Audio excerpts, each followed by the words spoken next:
Hello guys! Welcome back to my channel. This is Wanderlust. At kumusta naman ang bawat isa dyan? I hope na ang lahat ay nasa mabuting kalagayan. At sa mga hindi pa nakapag-subscribe, please do consider to hit subscribe.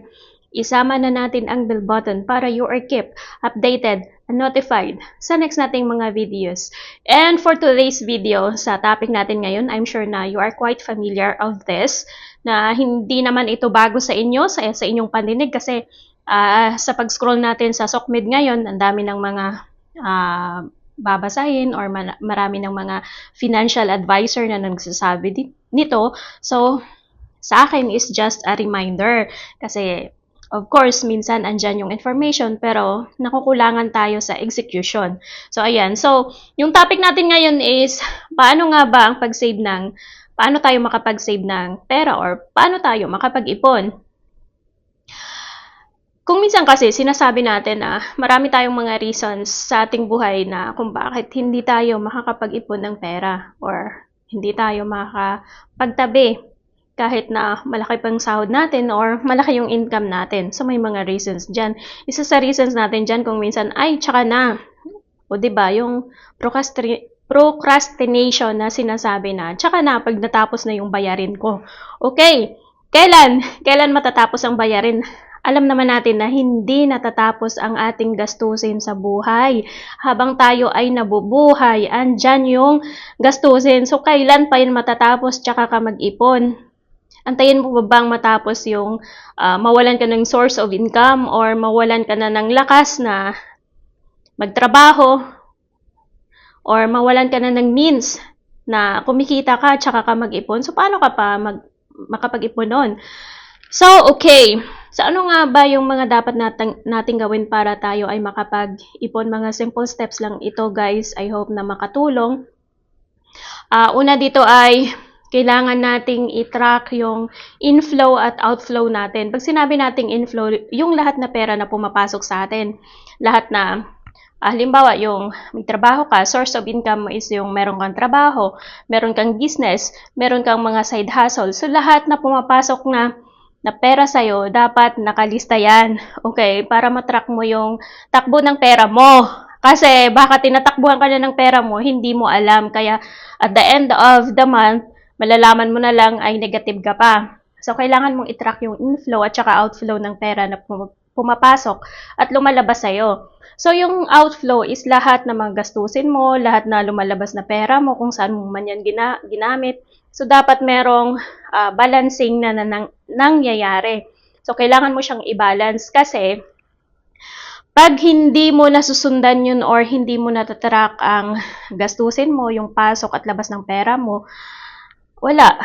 Malalaman mo na lang at the end of the month, negative ka pa. So, kailangan nakalista yan. Pagkatanggap mo ng sahod mo or lahat ng mga income mo for that month, dapat the second one is meron kang budget. Okay, may monthly budget ka. So, halimbawa, gagamit ka ng rule na 10-20-70. So, pag sinabi kong 10-20-70, kasi merong 10%, parang tithes yun, ibabalik mo siya sa kung saan ka sa church, depende sa'yo, or 70% sa gastusin mo lahat, 20% is yung savings mo. Or, depende sa'yo, 70-30 kung saan ka mas hiyang, dun ka na kailangan consistent yung pagkakagawa mo. So, halimbawa, 70-30 na lang. 30% ay iipunin mo. So, out of 30%, andyan yung lahat ng mga bills mo, andyan yung lahat ng mga gastusin mo, andyan yung lahat na budget mo. So, dyan mo kukunin sa 70% and live within that means. Kumbaga, kailangan mo siyang, wag ka nang susobra kasi nga, yun nga yung monthly budget mo. Kailangan ka talagang may budget. Sa pagkain mo is 20%, sa bills mo is 30%. Depende sa'yo, guys. So, pero wag nating kalimutan na palaging pay yourself first. Okay? So, kung kaya mong baliktarin na kaya mong mag-ipon ng 70%, 20% na lang yung gagastusin mo, mas maganda. Okay? Kumbaga, naka-organize siya. Halimbawa sa akin, so masahod ako ng, halimbawa, yung basic salary dito is 4,990. So, nasa 36,000. Halimbawa, iipunin ko yung 10,000. Oh, so, 10,000, meron pa akong nasa 26 na matitira. So, maglalaan ako ng $500 na allowance ko every month. Kay marami man yan na holiday or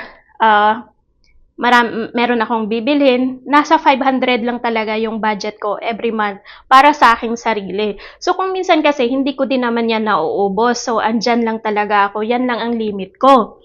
500. So, naset aside na yung lahat. Meron na akong savings. Meron na yung, nabayaran ko na yung mga dapat kong bayaran. So, diba, na-track mo yung expenses mo. Hindi ka masusurprise na pagdating ng araw, ay pagdating ng katapusan, or kalagitnaan pa lang, wala ka ng pera. So, ayan ang kagandahan pag meron kang monthly budget kasi hindi ka na out of track. And then, another one is decide your priorities. Dapat alam mo kung ano yung mga priorities mo sa buhay. Ano yung mga needs mo at saka wants mo. Siyempre, yung priorities mo muna is yung needs mo. Kung can't afford ka ngayon sa mga wants mo, bakit mo uunahin yun? O diba? Kasi yan minsan yung isang dahilan na bakit sumusobra tayo. It's because na dahil sa hindi natin alam kung ano yung mga priorities natin. Minsan, wants na lang natin, pero yun pa ang mas inuuna natin. And then, another one is see your money grow. So, ibig sabihin na hindi sapat na ikaw ay mag-ipon lang or ilagay mo sa bangko.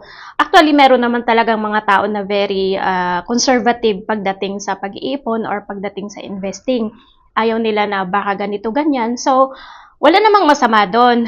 Meron naman ilagay mo sa bank. Magkano lang yung magkano lang yung tubo niya per year, 'di ba? Per annum.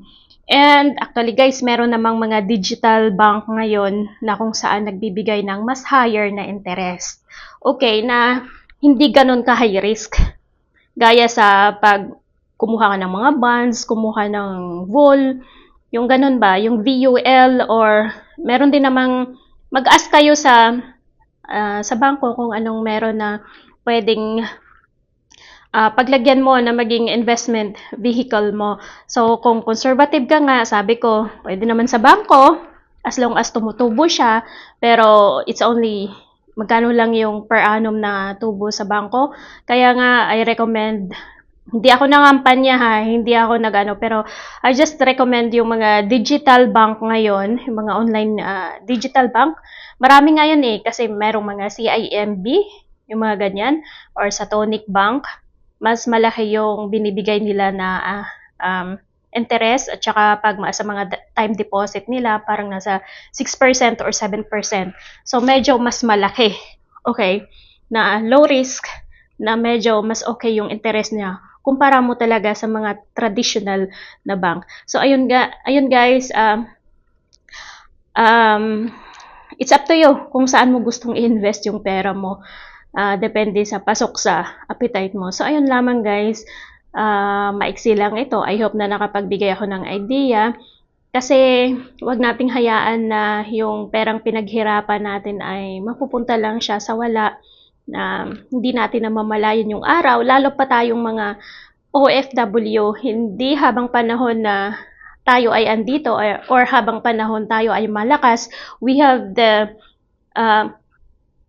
meron tayong lakas na makapagtrabaho, akala natin yun na yun, pero hindi, meron namang hangganan or merong katapusan ng lahat. So bago pa mangyari yun, we have to plan, we have to prepare for our future. So maraming salamat sa inyong lahat guys. Thank you so much for watching.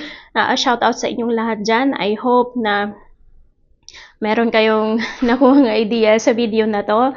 And thank you so much. God bless everyone. Isa lang ang lagi kong sinasabi na whatever you do in life, make sure that it makes you happy.